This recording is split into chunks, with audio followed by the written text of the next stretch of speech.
Yo, yo, yo, what's up, wrestling fans? It's your boy E here. Hope you guys had an amazing weekend. I know I did. If y'all had to work during the weekend, I apologize, and that really, really sucks. But you're making a difference in this world. You're providing stability for, whoever you're working for, either yourself, your family, your kids, maybe a dog, maybe a pet hamster, who complains about how well, why does the water bill keep going on? Like, you're like, you know what, hamster? You're living with me, so you're living under my rules now. No, I'm just kidding. No. But anyways, so love to see you all back. Thank you for tuning into the GSMC Wrestling Laureate Podcast, brought to you by the GSMC Sports Network.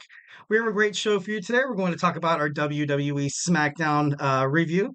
Just kind of going over what happened in the draft, superstars they picked, some superstars that Raw picked, and we're going to segue into Monday Night Raw preview, which is happening as we speak. It already aired on the East Coast, but like I said before, I give you guys my word, Scout's honor that I have not looked at a single shred of wrestling news. So you could probably tell by my ridiculous picks that I'm going to make because my show last week on Friday, where I did kind of like a mock draft for SmackDown and Raw. So it turns out that I'm an idiot. I'm just kidding. Like, I don't know, it was completely crazy. But then again, like as a wrestling fan, I kind of like that.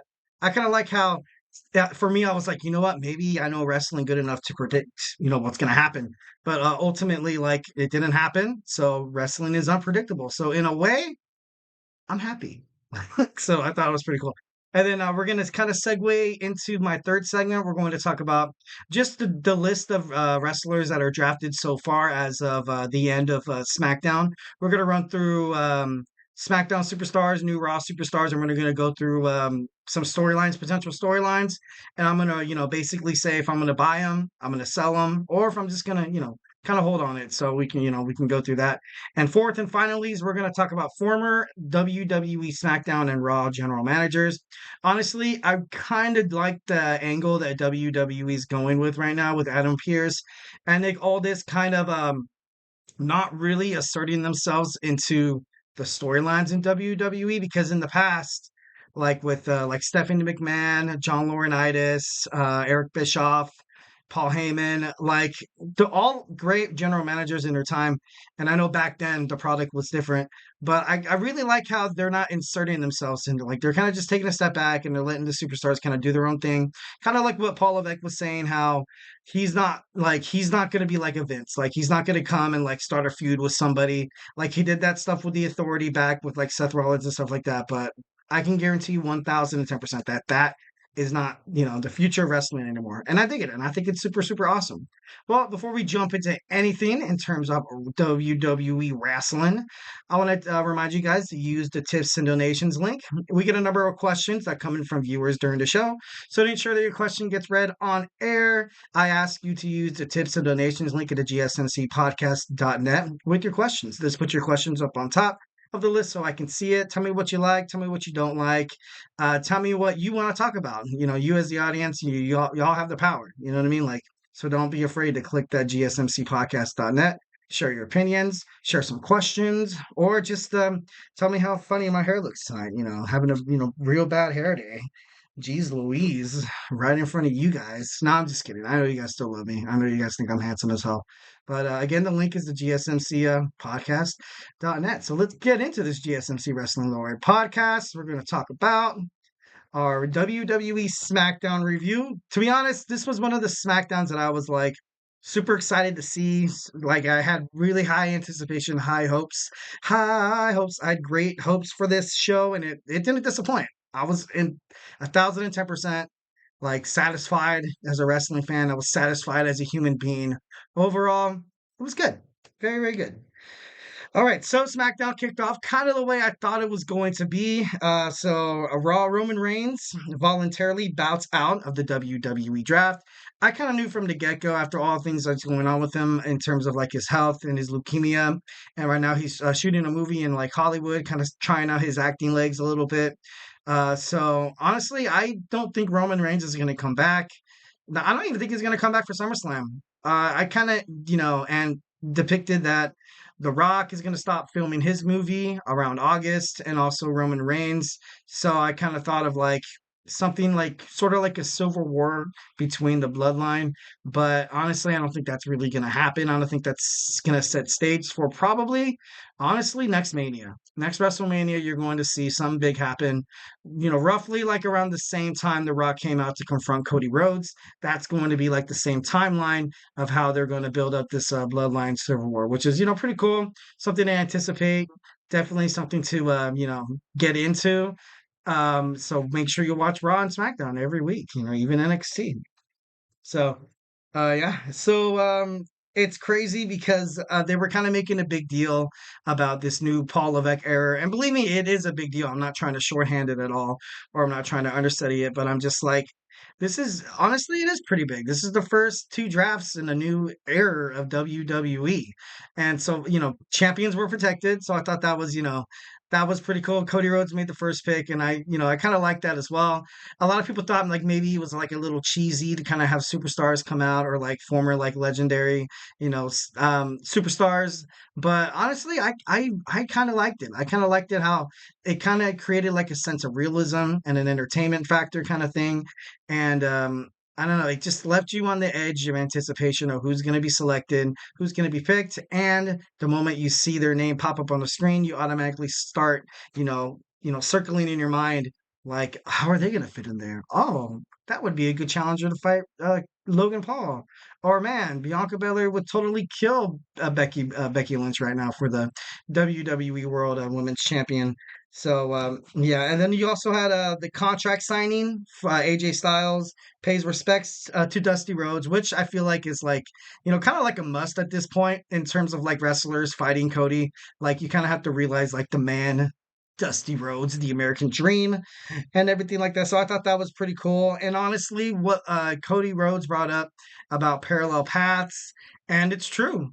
AJ Styles was outside of the WWE, had to kind of get popularity before he came back. Like I said before in one of my shorts, when they signed AJ Styles, Vince McMahon had no idea who AJ Styles was, and that's like crazy, absolutely nuts. And Cody Rhodes was released by WWE, had to go around fighting in Ring of Honor. He had to fight in the, Global Force Wrestling we were talking about last podcast. And also, AEW. He helped find it. He found AEW. He helped build it up to like what it is. Well, kind of what it was, because I feel like it's kind of declining. But basically, Cody Rhodes is like the Swiss Army knife of independent wrestling at its best because he came back and he just came back I don't want to say refurbished because it sounds like I'm talking about a new car, but he came back, he reinvented himself in the wrestling world, which is extremely hard to do. A lot of people usually have their 15 minutes of fame and it's done. WWE can like kind of catch you out and set you aside. But Cody didn't accept that. Like he went out and he actually like he got better. He got a hell of a lot better. He reinvented himself and he came back and WWE wanted him and now he's one of the top guys. So, that just shows if something doesn't work out, just keep working hard, keep doing your thing, and it'll make for a better and brighter future. So, I don't know who I'm speaking to right now. If you guys are, kind of down or something like that, and you're like, oh man, what should I do next? It's like, dude, you got this. You got this. I'm not trying to be like a, one of those hype man or whatever. I'm no like, what is it? What was it? Oh, who's the guy who used to do the exercise? Richard Simmons, where like he do the exercise videos. He's like, come on, guys. Like, I'm not, one of those guys, but follow your dreams, man. And so let's go ahead and get on starter. Triple H came out and greet Cody Rhodes. Cody Rhodes is staying on SmackDown, obviously. So Cody Rhodes, with the first pick of the SmackDown draft, picked the EST Bianca Belair, which was awesome. Honestly, great pick. Great pick. I'm so happy that Bianca got that pick. She deserves it. And the second pick was Carmelo Hayes. Super awesome guy. Like I said, I'm not going to get too further into details in their future with SmackDown. My next segment's going to be about that. So stick around. And also they picked Randy Orton as well and Nia Jax. It was pretty good first round. Pretty good first round. And Raw for their first round, they picked the main event Jey Uso. They had Seth Rollins, Braun Breaker, and they also got Liv Morgan, which I thought it was kind of funny how like under Liv Morgan's her accomplishments it said defeated Ronda Rousey. And it's that's cool and all, but like if Ronda Rousey isn't gonna make it back to the WWE, why does it matter? No, I'm just kidding. No, like of course, like something like that, that's cool to talk about. That's cool to kind of have under your belt. But ultimately, I thought that was kind of, I thought that was kind of funny. And then now we have this, we have another round, and then Bubba Ray Dudley and Devon came out and I was shocked. I was shocked that SmackDown drafted the LA Knight. I really was. And honestly, I kind of was hoping that LA Knight was going to feud with Sami Zayn because I feel like those two are amazing competitors. They can get it done in the ring. Like even if they're not like those top tier like main event like card kind of guys, they can still bust their ass in the ring and create for some highly anticipated like drama. Great match. Intercontinental Championship match is the belt is going to become prestigious under Sami Zayn. It's going to be amazing. So I thought that was super cool. Also, we have the Bloodline staying on SmackDown, kind of obvious.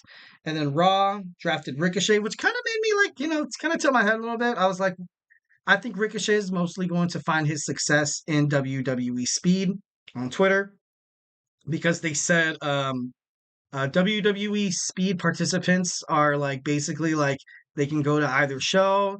They can come from either show. So I don't know if they, more or less just want to keep because I feel like Ricochet is like the future of WWE Speed because he deserves it and he hasn't really gotten a shot ever since he lost his Intercontinental Championship to Gunther. But honestly, I'm happy with this pick. Ricochet's electric, and he's gonna make it better. He's every single show you're gonna anticipate seeing Ricochet on there, which is cool because he gets to stay with his with his girlfriend, so that's cool. Next week, and they drafted Sheamus. Sheamus, it was kind of a little bit shocking to me because I thought for sure like they would have picked Ilya Dragunov before, but I think they might be saving it for tonight's show. Like I said, I have not watched the show, so Scout's honor.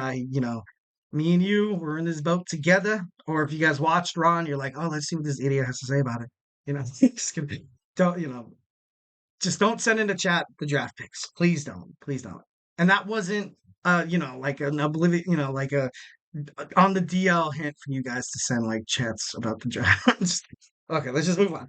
So like I said, we'll get more into the draft in my next segment. But also you saw Teddy Long and JBL came out, which was pretty badass. AJ Styles was drafted to SmackDown as well as Andrade. Also, you saw Alpha Academy and Kiana James. Kiana James was one of the huge shockers of the night for Monday Night Raw, being drafted from WWE NXT. So I thought that was pretty cool. Um, all in all, good draft. Good draft. So talking about the show, so when Carmelo Hayes got drafted to SmackDown, he came in and automatically challenged the American Nightmare, Cody Rhodes, which was pretty badass. I thought that was super cool how he came in.